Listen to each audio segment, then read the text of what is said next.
Sabih Karbal Shabih Sarwar, oh our hero Ali Akbar. Sabih Karbal Shabih Sarwar, oh our hero Ali Akbar. In every Ashura Muharram, for Layla is our matam. In every Ashura Muharram, for Layla is our matam. For Layla is our matam. For Layla is our matam. O Bibi Shayor Azim Anoha. Your Dastan-e Ali Akbar. Sabih Karbal Shabih Sarwar, oh our hero Ali Akbar. Sabih Karbal Shabih Sarwar, oh our hero Ali Akbar. Oh, can you hear La ilaha illa, the call of Akbar by the name Mawla? Oh, can you hear La ilaha illa, the call of Akbar by the name Mawla? The call of Akbar by the name Mawla. The call of Akbar by the name Mawla. Reverberating in every era is that Adhan-e Ali Akbar. Sabih Karbal Shabih Sarwar, oh our hero Ali Akbar. Sabih Karbal Shabih Sarwar, oh our hero Ali Akbar. Hussein says, Ya Ali taqaddam, oh my beloved Shabih Khatam. Hussein says, Ya Ali taqaddam, oh my beloved Shabih Khatam. Oh my beloved Shabih Khatam. Oh my beloved Shabih Khatam. Fida upon you, O Ibn Zahra, Hazar Jane Ali Akbar. Zabih Karbal Shabih Sarwar, oh our hero Ali Akbar. Zabih Karbal Shabih Sarwar, oh our hero Ali Akbar. Alayka minni salam Baba, this is the farewell kalam Baba. Alayka minni salam Baba, this is the farewell kalam Baba. This is the farewell kalam Baba. This is the farewell kalam Baba. For we are reaching the culmination of Imtihan-e Ali Akbar. Zabih Karbal Shabih Sarwar, oh our hero Ali Akbar. Zabih Karbal Shabih Sarwar, oh our hero Ali Akbar. Hussein whispers in affirmation, you have accomplished your destination. Hussein whispers in affirmation, you have accomplished your destination. You have accomplished your destination. You have accomplished your destination. But never ending for Ibn Zahra is Imtihan-e Ali Akbar. Zabih Karbal Shabih Sarwar, oh our hero Ali Akbar. Zabih Karbal Shabih Sarwar, oh our hero Ali Akbar. Oh our Mawla, you carried Akbar a feat greater than Fateh Khaybar. Oh our Mawla, you carried Akbar a feat greater than Fateh Khaybar. A feat greater than Fateh Khaybar. A feat greater than Fateh Khaybar. Hussein still has to bury Asghar. Oh no, Khane Ali Akbar. Zabih Karbal Shabih Sarwar, oh our hero Ali Akbar. Zabih Karbal Shabih Sarwar, oh our hero Ali Akbar. Sing, sing. Hussein, Hussein, Hussein, Hussein, Hussein, Hussein, Hussein, Hussein, Hussein, Hussein, Hussein, Hussein, Hussein, Hussein, Hussein. إنا لقتل الحسين حرارة في قلوب المؤمنين. From the heart till we live, we will say, Ya Hussein. From the heart till we live, we will say, Ya Hussein, Ya Hussein, Ya Hussein, Ya Hussein, Ya Hussein, Ya Hussein, Ya Hussein, Ya Hussein, Ya Hussein. We are Ansar Husseini, we will not leave Al-Hussein.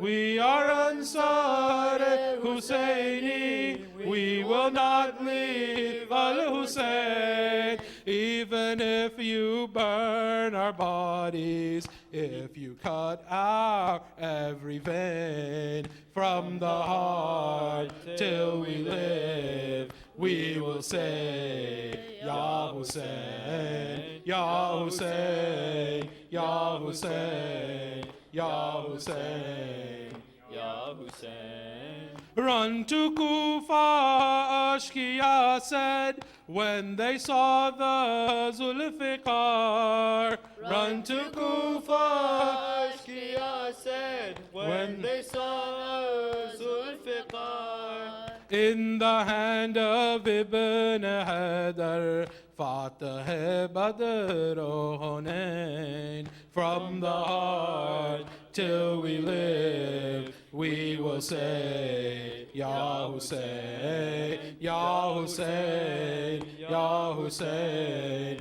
Ya Hussein, Ya Hussein. Mawla whispered, Inna lillah wa ilayhi raji'un. Mawla whispered, Inna lillah wa ilayhi raji'un. We are from Allah and unto Him we must return again. From the heart till we live, we will say, Ya Hussein, Ya Hussein, Ya Hussein, Ya Hussein, Ya Hussein. Asr-e Ashura, a voice reaches our wounded Imam.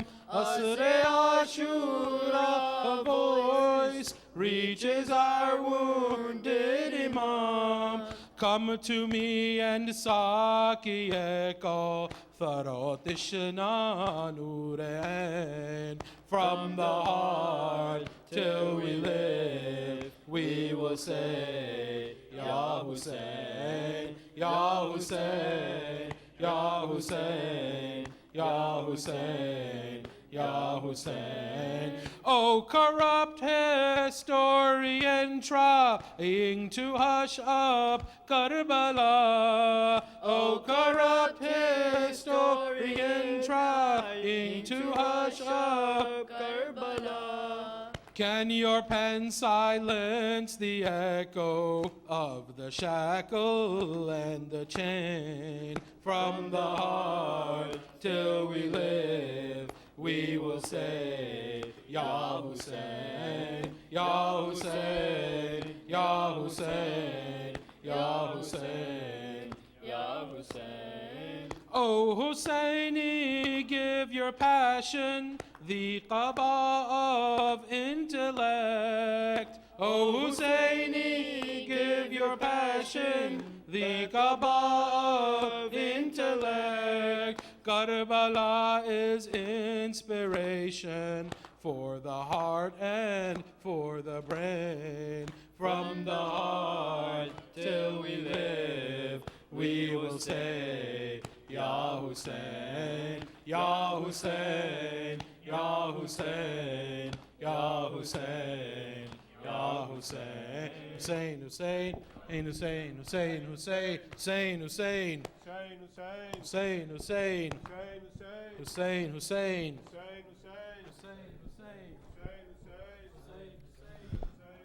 Allahu Akbar, my beloved Akbar.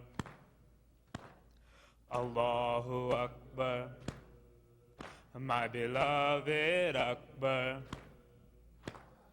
Allahu Akbar, my beloved Akbar. Go and say the final adhan. Go and say the final adhan.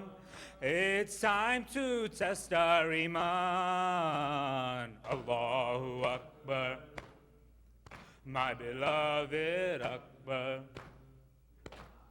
Allahu Akbar, my beloved Akbar.